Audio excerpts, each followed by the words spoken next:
요즘 제 머리에서 종종 되뇌어지는 것들 중에 그 인생은 숨은 그림 찾기다. 이게 참 맴도는 그런 시간들을 가지고 있고요. 또 그런가 하면은 인생은 오리무중이다. 그러니까 이런 생각도 요즘에 종종 제 머리에 스치고 지나갑니다. 이 오리무중을 한자 사전으로 보니까 이렇게 설명하더라고요. 짙은 안개가 오리나 끼어 있는 속에 있다. 이게 오리무중인데요. 왜 제가 이 인생이 오리무중이라는 생각이 지금 마음속에서 되뇌어지는가 하면은 이 도대체 알 수 없는 일들이 너무 많이 일어나는 겁니다. 이 도무지 이해할 수 없는 일들이 너무 많이 일어나다가 보니까 정말 인생이 오리무중이다. 특별히 이거 예수 믿는 입장에서 보면은요, 하나님이 하시는 일이 진짜 모르겠습니다. 그래서 많은 분들이 이렇게 되뇌어질 거라고 생각합니다. 하나님은 도대체 일을 왜 이렇게 하시는가? 이런 의문으로 꽉 차 있는 게 이게 예수 믿는 사람들의 삶이라고 저는 생각하거든요. 오늘 본문도 마찬가지입니다. 오늘 본문에는 이제 사도 바울 일행이 2차 선교 여행을 이제 출발하는 그 과정을 지금 담고 있는데요.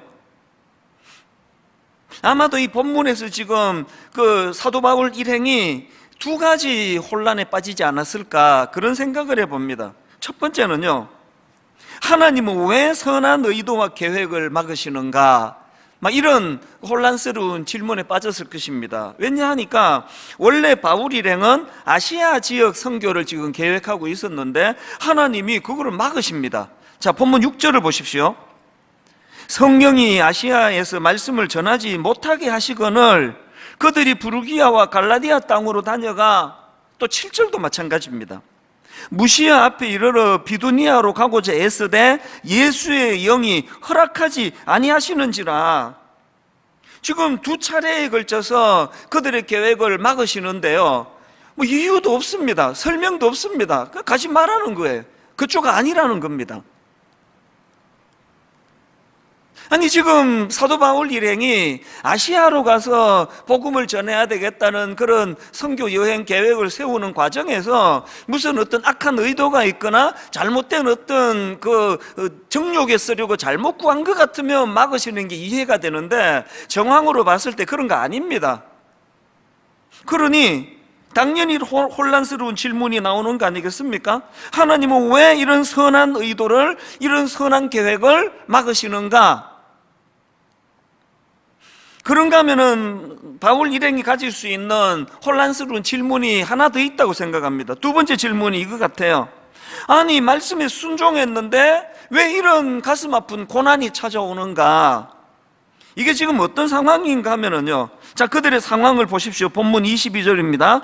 무리가 일제히 일어나 고발하니 상관들이 옷을 찢어 벗기고 매로 치라 하여 많이 친 후에 옥에 가두고 간수에게 명하여 든든히 지키라 하니, 그가 이러한 명령을 받아 그들을 깊은 옥에 가두고 그 발을 착고에 든든히 채웠더니, 지금 끔찍한 상황이 벌어졌네요.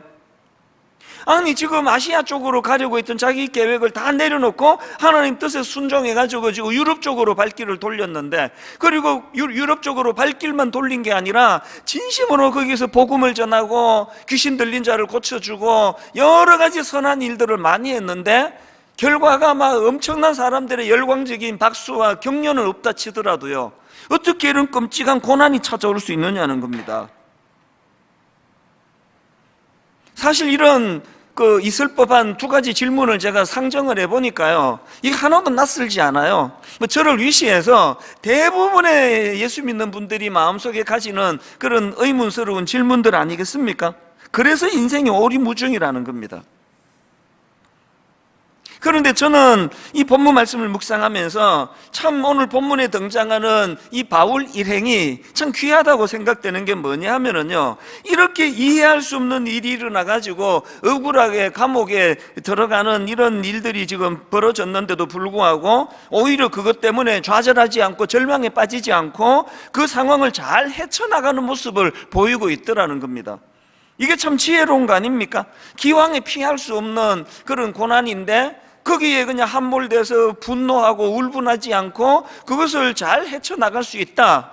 그래서 저는 이런 사도 바울의 모습과 그 일행들의 모습을 보면서 여기서 우리가 인생의 그 법칙, 배워야 할 게 좀 많이 있다, 그런 생각을 제가 하게 된 겁니다. 오늘 본문에서 여러분, 우리가 배우고 익혀야 될 몇 가지들이 발견이 되는데요, 이것들을 좀 나누어 보자는 겁니다. 오늘 본문에서는 우리 삶 속에서 배우고 익혀야 될 중요한 것들, 이것들을 몇 가지 발견하는데, 그 중에 첫 번째가 뭐냐? 긍정적인 수용의 태도입니다. 자, 6절을 한번 보십시오. 성령이 아시아에서 말씀을 전하지 못하게 하시거늘 그들이 부르기아와 갈라디아 땅으로 다녀가, 이 지금 굉장히 간단하게 묘사된 거 아닙니까? 이게요, 복잡하게 묘사되자면 한도 끝도 없습니다. 성령이 아시아에서 말씀을 전하지 못하게 하시거늘, 아니 왜 막으시느냐고, 이유를 설명해 보시라고, 이유를 설명하셔야 내가 순종하겠노라고, 이렇게 복잡한 거 하나도 없고요, 그냥 있는 그대로 다 수용하는 거 아닙니까? 그래서 제가 긍정적인 수용 이렇게 잡은 겁니다. 아무 토를 달지 않습니다. 그냥 수용하는 거예요. 제가 이런 바울 일행의 모습을 보면서 그 예전에 읽었던 데이비드 깁슨이 쓴 인생 전도서를 읽다, 거기에 나오는 한 대목이 불쑥 떠올랐습니다. 어떤 대목인지 한번 들어보십시오. 우리 집 아이들의 불만은 내 아내와 내가 아이들보다 더 큰 그림을 볼 수 있고, 종종 아이들이 정말 이해하지 못하는 목표를 위해 일하는 데서 대부분 기인한다. 무슨 뜻인지 아시겠죠? 여러분, 우리 집도 그렇고 대부분의 자녀 기르는지, 특히 사춘기 아이들은 부모 말씀에 순종을 안 해요. 그리고 아무리 설명해줘도 이해를 못합니다. 그들이 가진 불만의 근본적인 문제는 부모님이 자기들이 그리지 못하는 큰 그림을 그리면서 설명하기 때문이에요. 그러니까 아무리 설명해도 자기는 겪은 적이 없거든요. 오늘 본문에 그 바울 일행이 아시아로 가기를 원하는데 유럽으로 가라 하시는 말씀 앞에 아무 토를 달지 않는 건, 그걸 또 제가 귀하다 생각하는 건, 바로 여러분, 우리 인간은요, 오리무중 맞습니다. 왜 오리무중입니까? 영혼과 영혼을 이어 연결하시는 그 하나님의 일하심을 이런 단편적인 삶밖에 살 수 없는 우리가 어떻게 다 알겠냐고요. 그 제일 미련한 게 그 사춘기 아이 같은 사람들입니다. 하나님 다 설명해 주세요. 하나님 다 이해하면, 내가 다 이해가 되면 그럼 내가 순종하겠습니다. 그거 아니에요. 그냥 순종하는 거예요. 제가 이 대목을 예전에 그 책을 읽다가 이렇게 그 페이지를 접어놓고 밑줄도 꺼놨기 때문에요, 이번에 이거 찾는데 금방 찾았습니다. 제가 왜 이렇게 밑줄 꺼놓게 했는지 아십니까? 언젠가 우리 집 애들한테 이것 좀 읽어주려고. 너희들이 다 이해할 수 없어도 아빠는 수많은 사람을 상대하는 사람 아니니, 그래서 그냥 이해하려고 하지 말고 있는 대로 순종하면은 이게 너희들에게 참 유익하다. 제가 이 이야기를 꼭 해주고 싶었거든요. 하나님 앞에서 우리도 그렇습니다. 지혜로운 사람은요, 영원하신 하나님의 계획 앞에 그냥 순종하는 겁니다. 제가 이 훈련해야 되겠다 생각했던 게 한 40대 후반, 50대 초반 정도로 기억이 되는데요, 그래서 토달지 않고 일어나는 모든 일들에 대해서 무조건 순종해보자, 순종하면 제가 이거를 수용해보자, 제 인생이 본격적으로 편해진 게 그때부터입니다. 한번 해보세요.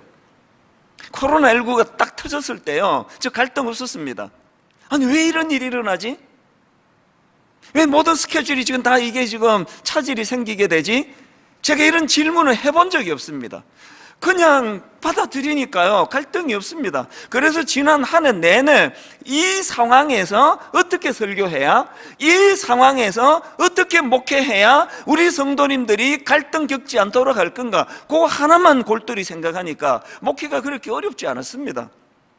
어떤 분들은 인사로 아이고 요새 목사님 뭐 편하시겠네요, 천만의 말씀이에요. 훨씬 바빠졌습니다. 계속 교육자들하고 비상회의를 가지면서 이 상황에서 어떻게 하는 것이 우리 성도님들에게 가장 적절한 가이드 역할을 할 수 있는 건지를 불철주야 연구하고 노력해 왔기 때문에 혼란 없이 여기까지 온 거라고 저는 생각하거든요. 여러분이 사도 바울이 보여주는, 그 일행이 보여주는 긍정적인 수용의 태도가 이렇게 중요한 겁니다. 그런가 하면 두 번째로 오늘 본문에서 우리가 배우고 익혀야 되는 게 하나 더 있는데요, 선택적인 감사입니다. 이게 무슨 의미인지를 제가 설명해 드릴게요.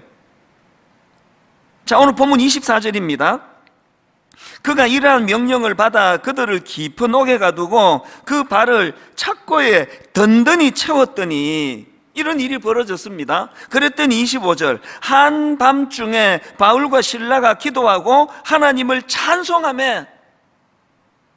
왜 제가 이 제목을 선택적 감사라고 했느냐 하면은요, 그 밤에요, 바울과 실라가 선택할 요소가 많았습니다. 분노를 택할 수 있습니다. 하나님께 서운함을 택할 수 있습니다. 하나님 무슨 일을 이렇게 하시느냐고요. 아니 내가 뭘 순종 안 했습니까? 아니 내가 뭘 잘못했습니까? 칭찬까지는 바라지 않는데 아니 어떻게 감옥입니까? 얼마든지 그렇게 할 수 있는 상황이에요. 그런데 제가 왜 선택적 감사를 했느냐, 사도 바울, 바울과 실라는요, 한밤중에 하나님은 원망하고 분노해서 분노로 잠을 이루는 그 길을 택하지 아니하고 찬양을 택한 거예요. 감사를 택한 겁니다. 그래서 선택적 감사라는 겁니다. 본능에서 일어나는 감사는 그건 나중에 결과물이고요, 우리는 이 감사라는 건 내가 택할 수 있는 사안이라는 걸 아셔야 된다는 겁니다. 제가 이런 내용을 가지고 묵상하고 있는데 그저께 우연히 그 기사를 보니까요, 여러분 그 방송인 김송 씨라고 아시죠? 남편이 가수 강원래 씨인데요, 그 강원래 씨가 오토바이 사고로 하반신 마비 판정을 받았는데 그때는 결혼하기 이전입니다.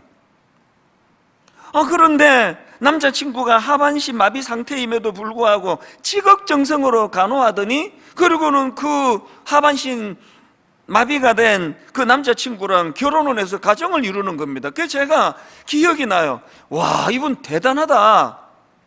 그리고는 지금까지도 이분이 너무나 아름다운 그런 가정을 이루어가는 모습이 가끔씩 이제 기사가 됐는데요, 제가 우연히 본 기사가 뭐냐 하면은 24일 저녁에 이제 이분에 대한 스토리가 특집으로 나온다는 겁니다. 저는 이제 그 다음날 성탄절 설교 준비 때문에 그거 보지를 못했는데 기사가 짧게 이렇게 전하더라고요.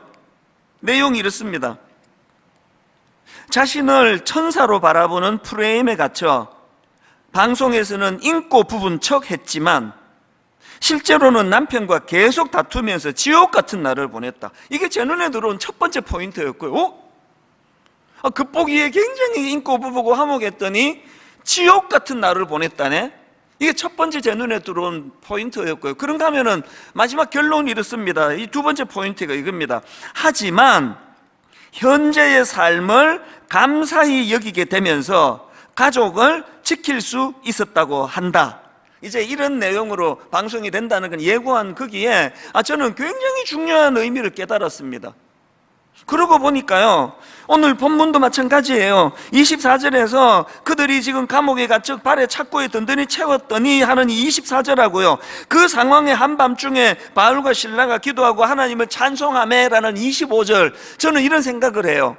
이 24절과 25절 사이에는요, 엄청나게 많은 내용이 생략이 돼 있다는 거예요. 아무 생각 없이 감옥에 갔는데도 할렐루야 그러면 그 맛이 간 사람입니다. 사도 바울 그런 사람 아니에요. 김송 씨가 제 짧은 그 기사를 보면서 더 귀하게 느껴졌던 게 아무 생각이 없는 여자라 가지고 어떤 상황이든 그게 아니더라고요. 지옥 같은 끔찍한, 그리고 남편과 다투면서 말로 다 할 수 없는 마음의 고통을, 그리고 나서 기어이,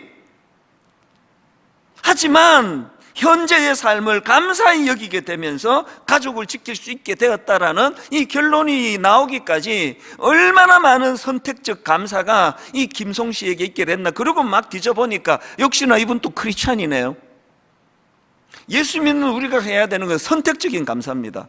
내버려 두어서 좋은 일이 생겨서 감옥 문이 저절로 열려서 나오는 감사는 그거 성경이 말하는 감사가 아닙니다. 그거는 내버려 두면 나오는 본능인데요.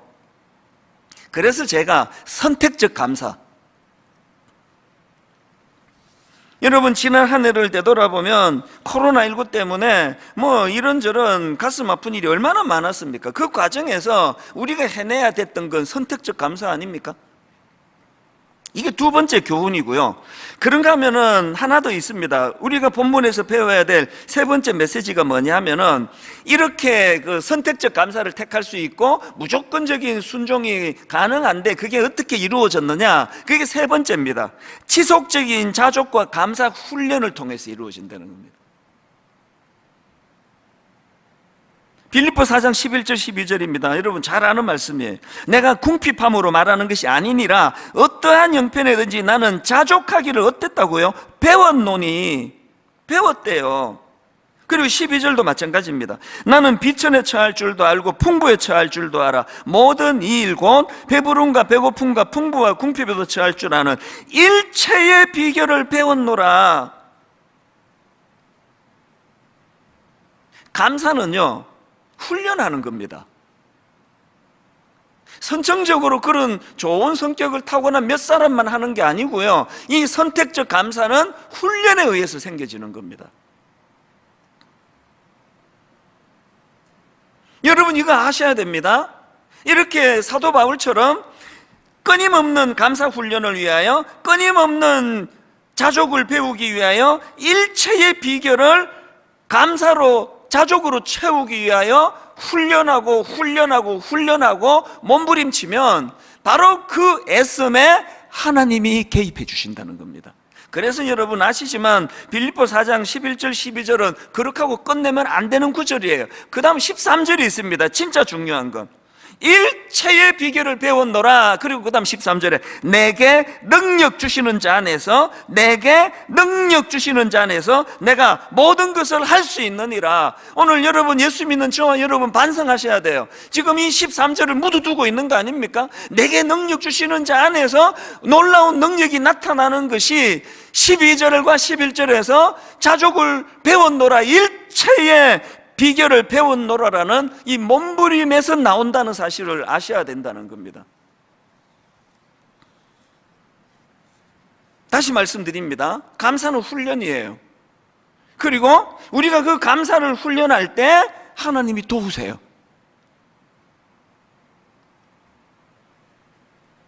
그렇기 때문에 이 사도 바울이 보여준 지속적인 자족 훈련, 이거는요 다름 아닌 시선을 바꾸는 훈련입니다.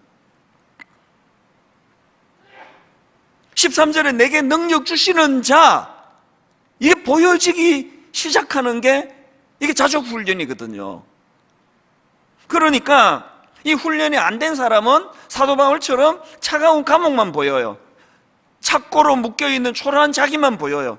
두들겨 맞아가지고 그냥 욱신욱신 먹던 얼굴만 보여요.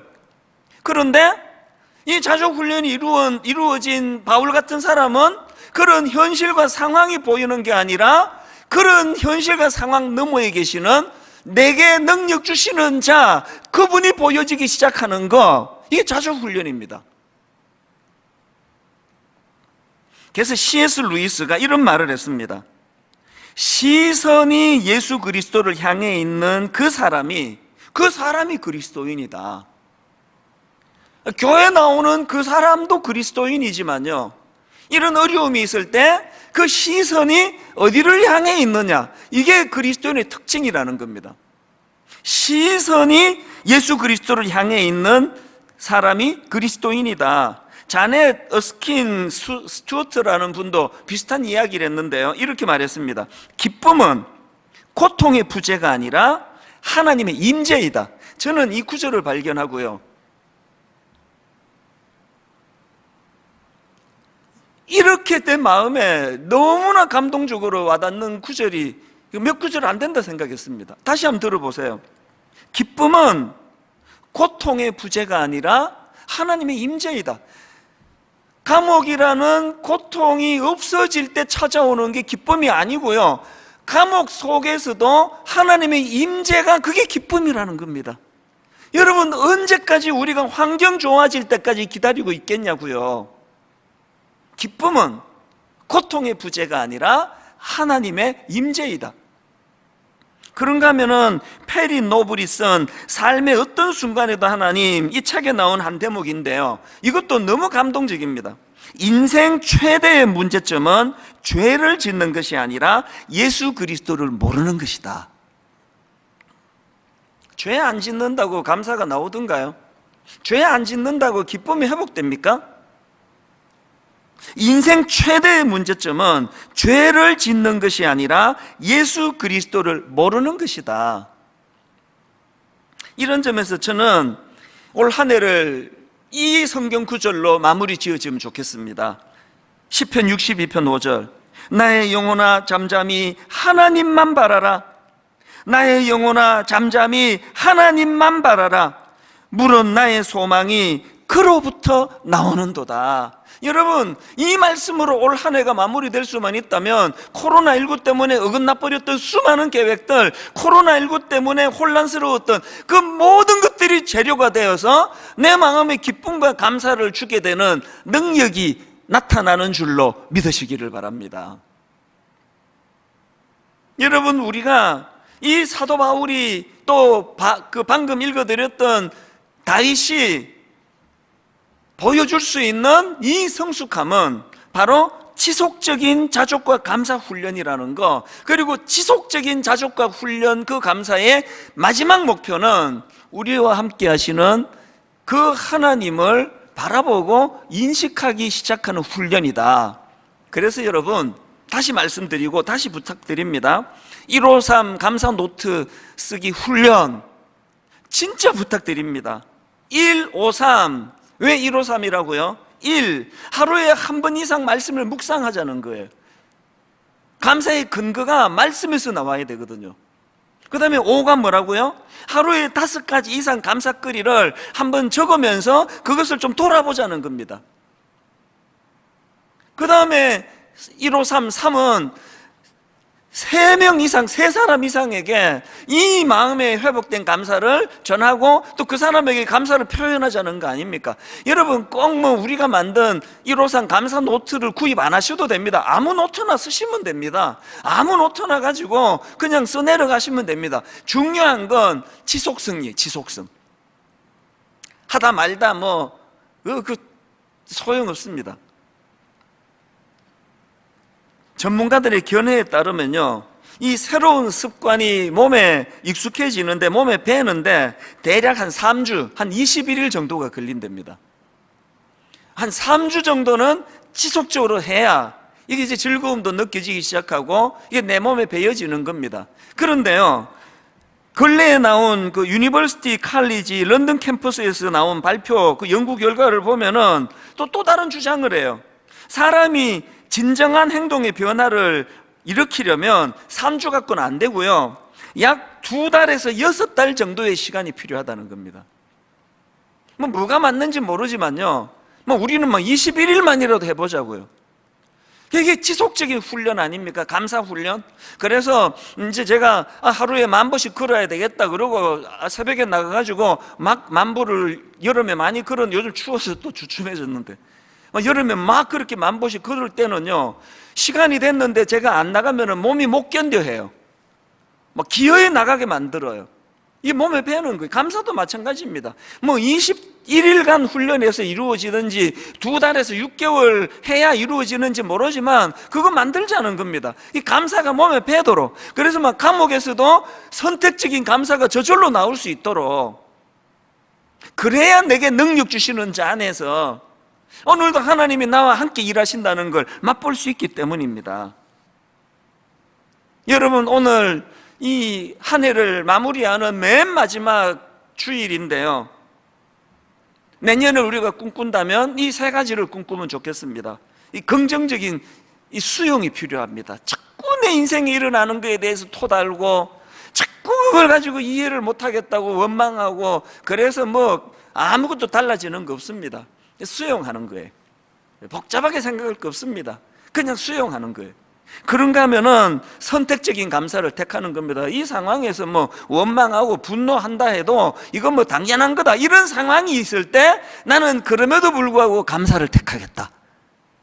그리고 제일 중요한 거, 이 모든 것들은 지속적인 자족 훈련, 감사 훈련을 통해서 이루어진다. 여기다 이제 한 가지를 더 다루고 싶은데요.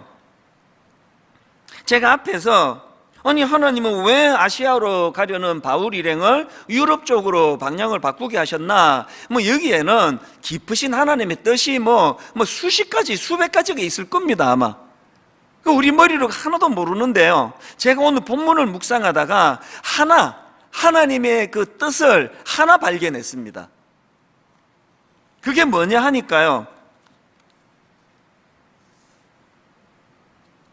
오늘 본문에서 이제 유럽 쪽으로 방향을 틀은 바울 일행이 복음을 전하다 감옥에 이제 잡혀 들어갔다고 들어가지 않았습니까? 그리고 그 과정에서 감사를 선택해서 참 하나님께 찬양과 감사를 올려드리는데, 그 과정에서 옥문이 열리는 기적이 일어나고 자다가 깬 간수가 이 죄수들이 도망한 줄 알고 크게 낙심하는 그 과정에서 사도 바울이 복음을 전합니다.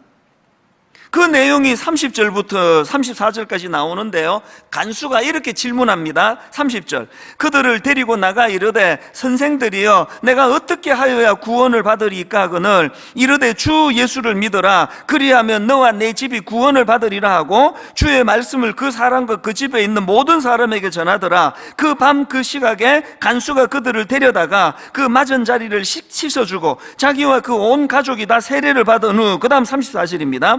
그들을 데리고 자기 집에 올라가서 음식을 차려주고 그 다음에 그와 온 집안이 하나님을 믿음으로 크게 기뻐하니라. 사도 바울이 억울하게 감옥에서 어려움을 당하니까 이 간수가 기뻐하네요.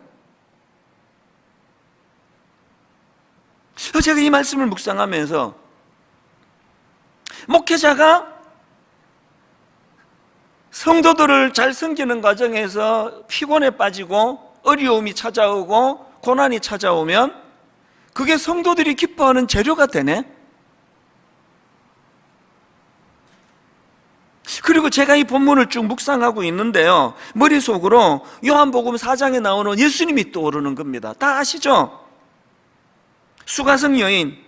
여러분, 지금 예수님은요, 그 초라한 우물가 여인 한 사람을 만나 주시려고 그 뜨거운 한낮의 중동 사막을 땀을 뻘뻘 흘리면서 걷고 계시는 그 주님이 떠오르시는 거예요. 그래서 제가 답을 찾은 겁니다. 왜 하나님은 아시아로 가려는 바울 일행을 방향을 바꾸어서 유럽 쪽으로 돌리셨나? 수많은 이유 중에 하나를 제가 발견한 겁니다. 왜 사도 바울이 감옥에 갇혀야 하느냐고요? 간수가 예수님을 영접하고 온 가족이 구원받는 그 일이 필요했기 때문입니다. 제 마음에 감동이 밀려온 대목이 이겁니다. 한 사람의 생명을 살리시는 일에 온 마음을 담고 계시는 하나님. 그런가 하면 사도 바울 일행의 선택적인 감사가 생명을 살려내는 열매를 가져왔다는 것. 여러분, 한 영혼에 대한 관심 모르긴 해도요, 그 놀라운 예수 그리스도를 영접하고 온 가족이 기쁨으로 그렇게 감격하는 그 모습을 보면서 바울과 실라의 모든 수고의 피곤이 다 풀렸을 거라 생각해요. 모든 의문이 다 풀렸을 거라 생각해요. 저 확신합니다. 이 일 때문에 우리를 이리로 인도하셨구나. 한 영혼에 대한 관심. 제가 이런 말씀을 지난주 중에 묵상을 하고 있는데 우리 찬양 인도하는 목사님한테 메일이 온 겁니다. 제가 지난주에 이번 성탄절 헌금은 이제 미자리 교회를 위해서 쓰게 되고, 그리고 또 경제적으로 어려운 우리 어린아이들이나 미혼모나 약자들을 위해서 쓰겠다고 그런 이제 설교를 하지 않았습니까? 그런 설교가 한창 진행되고 있는 그 산부 예배 때 이런 일이 일어난 겁니다. 그 목사님이 보내준 편지를 한번 읽어드리겠습니다. 목사님, 지난 주일 산부 예배 때 간사님으로부터 급히 교문 앞으로 나와달라는 연락을 받았습니다. 바로 나설 수 없는 상황이라 설교를 시작할 때가 되어서야 교문 앞으로 나가게 되었습니다. 교문 앞에는 우리 교회에 등록하지 않으신 성도님이셨는데 담임 목사님 말씀을 듣고 성탄 헌금을 하기 위해서 오셨다는 말씀을 하셨습니다. 종이 쇼핑백을 저에게 건네시면서 교회에 헌금을 전달하길 원하셔서 기다리셨다는 말씀을 하시고는 돌아가셨습니다. 여러분, 그 장면이 이 편지를 읽는데 너무 감동이 되는 겁니다. 이분이 지금 왜 산부 예배 그 문도 지금 닫혀 있는 이 추운 겨울에 그 문 앞에 서 계셨습니까? 그리고 왜 그 쇼핑백에다가 그 큰 헌금을 담아가지고 왜 오셨습니까? 그 다음날 송금해도 되는 거 아닙니까? 그 다음날 전해줘도 되는 거 아닙니까? 그리고 지금 코로나19 때문에 대부분의 교역자들과 직원들이 다 지금 댁에서, 가정에서 예배를 드리기 때문에 지금 여기 본당에 한 7, 8명 앉아 있거든요, 교역자가. 이 찬양 인도해야 되니까 지금 교문 앞으로 나가라 그러는데 그분 입장에서 한 20분 이상을 기다려야 되는 거 아니냐고요. 아니, 이렇게 기다려도 안 나오느냐고. 그 추위에 떨면서 이분이 전해주고자 하셨던 그 종이 쇼핑백 안에 들어있던 그 큰 헌금을 왜 1부 예배나 2부 예배 때 그 설교를 들으셨다면 바로 달려나와 이것을 전해주지 않으면 안 됐나? 그게 바로 이분이 가진 그 한 사람에 대한, 약자 한 사람에 대한 사랑의 표현이었다고 저는 생각하거든요. 그걸 감동이 되는 겁니다.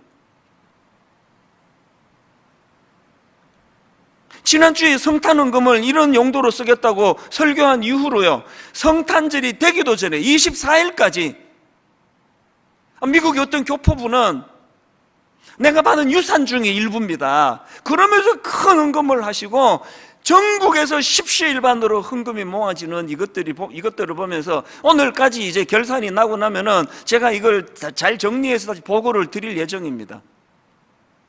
한국교회 성도님들 살아 계십니다.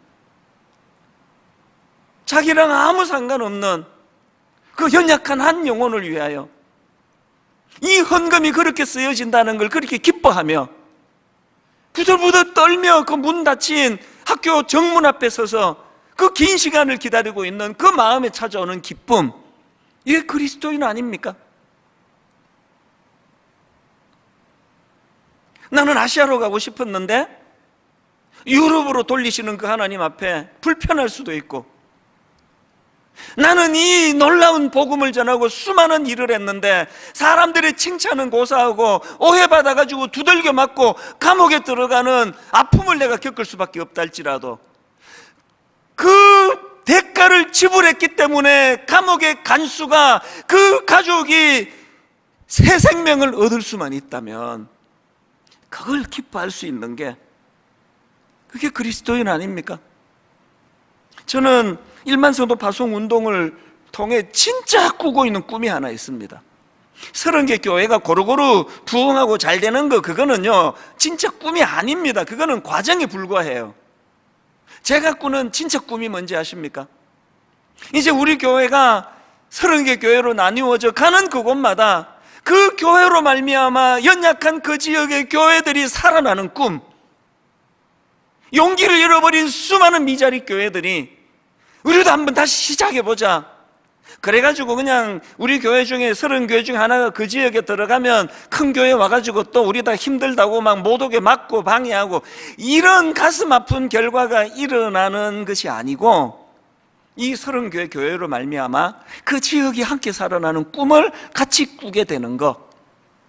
그래서 저는요 이제 이 30개 교회 그 예비 담임 목사님이 다 결정이 됐거든요. 왜 아직 안 밝히는지 아십니까? 이제 우리 성도님들 내면에 이제 이 꿈을 같이 꾸게 될 때쯤 이것을 나누기 원하는 겁니다.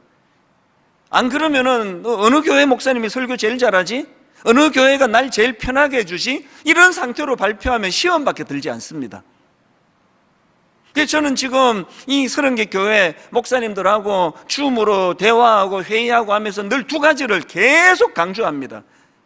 반복에 또 반복하는 두 가지가 있는데, 여러분이 30개 교회 안에 선정이 됐다고 이제 나는 이제 뭐 그냥 목회 그냥 편하게 잘하겠다, 이 큰일 날 생각입니다. 이제 이 30개 교회 목사 모두가 다 죽는 길을 택해야 됩니다. 우리 죽어야 됩니다. 우리가 죽어야 그분이 살려주십니다. 우리가 죽어 썩어지는 미랄이 될 때 거기에 새로운 열매가 나타납니다. 우리 죽어야 됩니다. 우리가요, 총노는 도사들인데, 전문가들인데 강론이 약해요. 맨날 죽어야 된다, 십자가 앞에 못 박혀야 된다, 아멘 아멘 하는데 한 번도 죽어본 적이 없습니다. 강론이 너무 약해요. 한번 진짜 죽어보자는 겁니다. 진짜 희생당해보자는 겁니다. 진짜 한번 하나님 앞에 썩어지는 미랄이 돼보자는 겁니다. 이게 제가 첫 번째 강조하는 거고, 두 번째 강조하는 게 꿈을 꾸자는 겁니다. 이제 이 30개 교회가 60개 교회, 90개 교회, 120개 교회, 이제 주변의 모든 조금 이제 자립이 되는 교회들이라면 약한 교회들을 향하여 같이 나누고 같이 꿈을 꾸고, 이런 무브먼트가, 운동이 일어나게 되기를 저는 바랍니다. 결론을 이렇게 맺기 원합니다. 저는 올 한 해의 마지막 예배를 여러분들과 함께 하게 돼서 얼마나 감사한지 모릅니다. 그런 여러분 이런 생각을 제가 해봤습니다. 사실 오늘 마지막 예배인데요, 지금 여기 우리 교역자 한 7, 8명 앉아 있습니다. 제가 지금 이것 때문에 낙심이 돼가지고요, 아니 이렇게 그냥 초라한 예배를 내가 어떻게 마지막 예배로 드리냐, 그러면 저 바보 아닙니까? 여러분이 눈으로 보여지는 우리 목회자들은 7, 8명밖에 안 되지만 저는 알고 있습니다. 이 시간에 원근각처에서 수많은 믿음의 동력자들이 함께 예배하며 함께 꿈을 꾸며 함께 기도하는 어마어마한 놀라운 일들이 지금 이 시간 일어나고 있다고 저는 믿거든요. 그래서 낙심이 없습니다. 여러분, 지금 제가 7명 앉혀놓고 설교하는 같이 힘이 쭉 빠진 설교를 합니까? 임마누엘 주님이 계세요. 그리고 저는 오늘 본문에서요, 바울과 실라가 감옥에서 같이 찬양하는 그 모습이 너무 아름다운 겁니다. 함께 꿈을 꾸는 겁니다. 무엇보다도 지금 눈으로 이 예배를 드리는 수많은 분들이 보이지 않지만 그들이 실체로 예배 드리는 것처럼 임마누엘 되시는 그 주님, 우리와 함께 하시는 그 주님, 이거를 볼 수 있는 눈이 필요하다는 거죠. 제가 그 본문 25절에 한밤중에 바울과 실라가 기도하고 이렇게 두 사람이 동역자가 같이 기도하고 찬양하는 모습을 묵상하다가 불쑥 옛날에 나왔던 그 노래 하나가 떠올랐는데요, 그대 내게 행복을 주는 사람. 이걸 지금도 제가 이렇게 하면은 막 울컥울컥해요. 그 새벽에 저에게 주신 감동이 뭐냐, 가사가 이렇습니다. 내가 가는 길이 험하고 멀지라도, 내가 가는 길이 험하고 멀지라도 그대 함께 간다면 좋겠네. 우리 가는 길에 아침 햇살 비추면 행복하다고 말해주겠네. 이리저리 둘러봐도 제일 좋은 건 그대와 함께 있는 것. 저는 이 가사가요, 그 새벽에 이리저리 둘러봐도 제일 좋은 건 그대와 함께 있는 것. 예수 믿는 묘미가 이거 아닙니까? 임마누엘 되시는 주님이 나의 그대예요. 나의 그대. 이리저리 둘러봐도 제일 좋은 건 그대와 함께 있는 것. 그런가 하면은 그 주님이 허락해 주신 너무나 고마운 믿음의 동력자들. 그 다음 가사가 이렇습니다. 내가 가는 길이 험하고 멀지라도 그대 내게 행복을 주는 사람. 내가 가는 길이 험하고 멀지라도 그대 내게 행복을 주는 사람. 때론 지루하고 외로운 길이라도 그대 함께 간다면 좋겠네. 결론을 헬렌 켈러 한마디로 마무리하기 원합니다. 시력을 잃어버린 헬렌 켈러가 이런 말을 했습니다. 어둠 속을 친구와 걷는 게 빛 속을 혼자 걷는 것보다 낫다. 코로나19로 뒤죽박죽이 돼버린 내 스케줄과 내 생활과 내 상황이었지만 어둠 속을 친구와 함께 걷는 게 빛 속을 혼자 걷는 것보다 낫다. 올 한 해에 모든 축약된 마무리의 말씀이 이 말씀이 되기를 바랍니다. 오늘 우리 말씀을 기억하시면서 이 찬양, 아까 제가 인용해드렸던 그 시편 말씀으로 만든 찬양인데요, 나의 영혼이 잠잠히 하나님만 바라며, 우리 가사를 생각하시고 말씀을 기억하시면서 함께 이 찬양을 불러 올리기 원합니다. 나의 영혼이 잠잠히 하나님만 바라며 나의 구원이 그에게서 나는도다. 여러분, 우리 자신들에게 이렇게 한번 선포해 보세요. 나의 영혼아 잠잠히,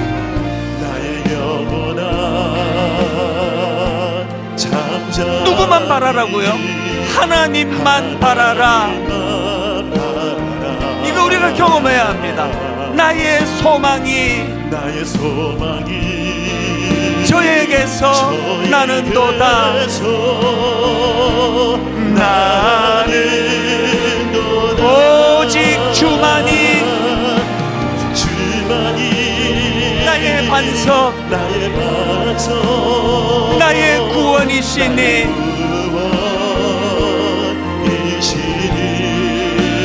오직 주만이 나의 산성, 내가 요동치 아니하리.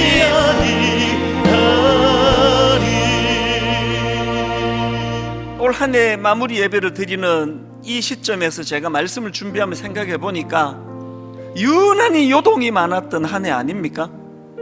코로나19로 너무너무 당황스러운 일이 많았던, 그래서 요동이 많았던 이 한 해인데, 감히 우리 한 해의 맨 마지막 결론이 내가 요동치 아니하리라, 이렇게 마무리할 수만 있다면 얼마나 감사하겠습니까?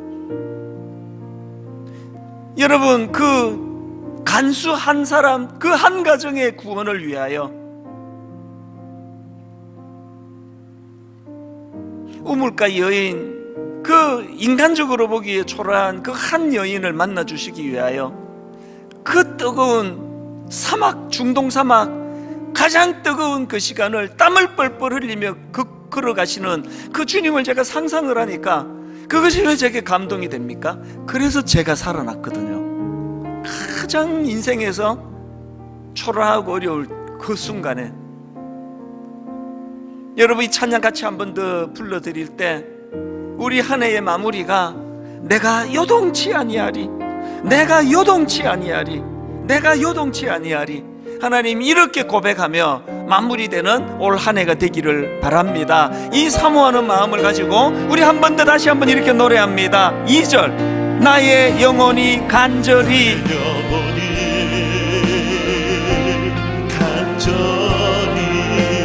여호와를 갈망하며 나의 입술이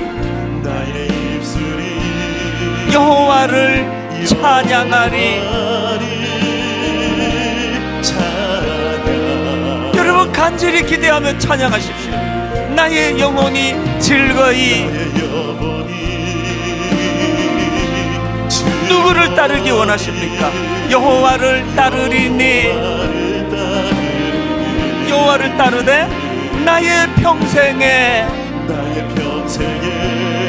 여호와를 송축하리. 아멘.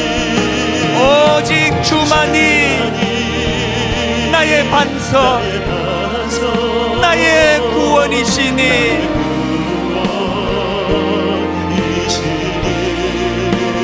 오직 주만이 나의 산성, 그래서 내가 요동치 아니하리.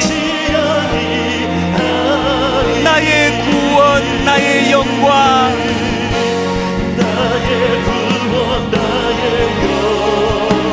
누구에게 있습니까? 하나님께 있으니 내 힘의 반석과 피난처 되시네. 그래서 이렇게 고백할 수 있게 된 거 아닙니까? 오직 주만이 나의 반석,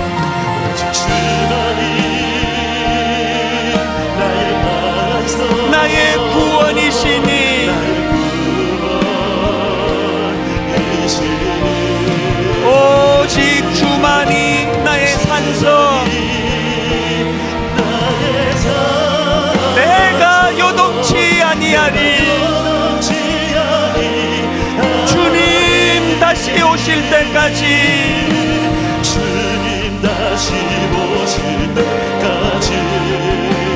나는 일어나 달려가리라.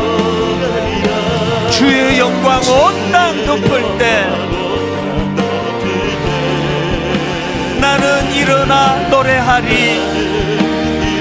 지난 한 해 모든 어려운 것들이 다 체류가 되어 내 사모하는 주님, 온 세상 구주시라. 내 사모하는 주님, 영광의 왕이시라.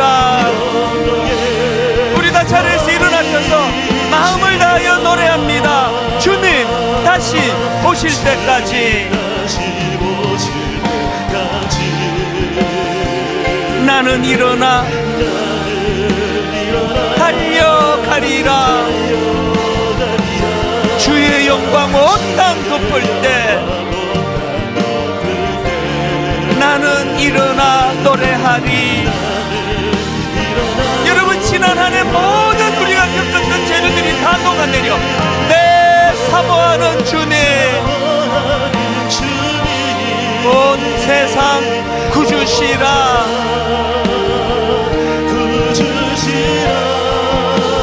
내 사모하는 주님, 영광의 왕이시라. 영광의 왕이시라.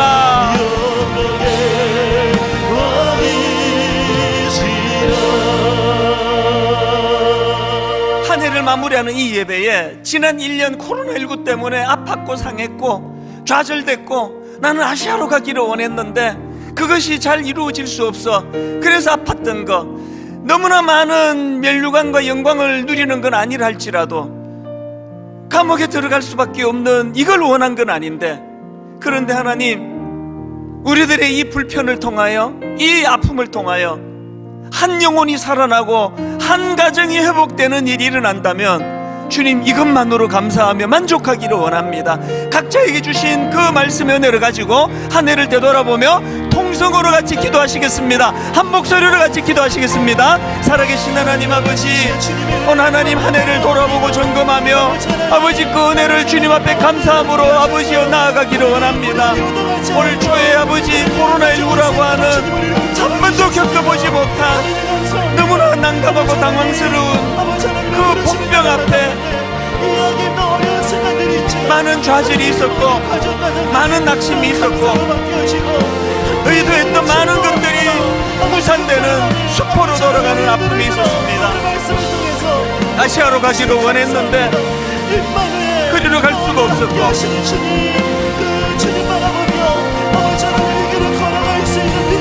주님 이름을 가지고 복음을 전하며 귀신을 쫓아낸 결과가 감옥에 갇히는 기대하지 않았던 결과로 나타나는 그 현실 앞에, 그러나 하나님 합력해서 선을 이루시는 그 하나님을 의지하고 신뢰하며 그렇게 나아가기를 원합니다.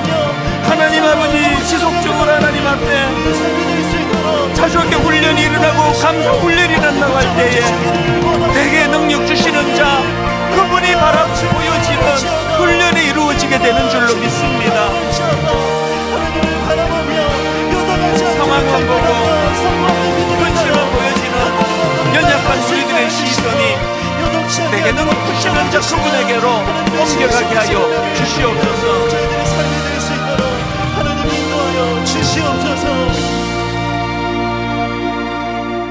나의 영혼아 잠잠히 하나님만 바라라.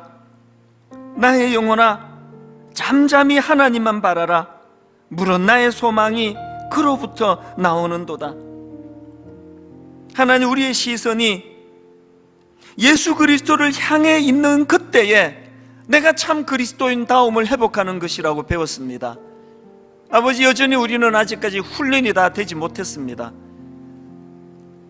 눈에 보이는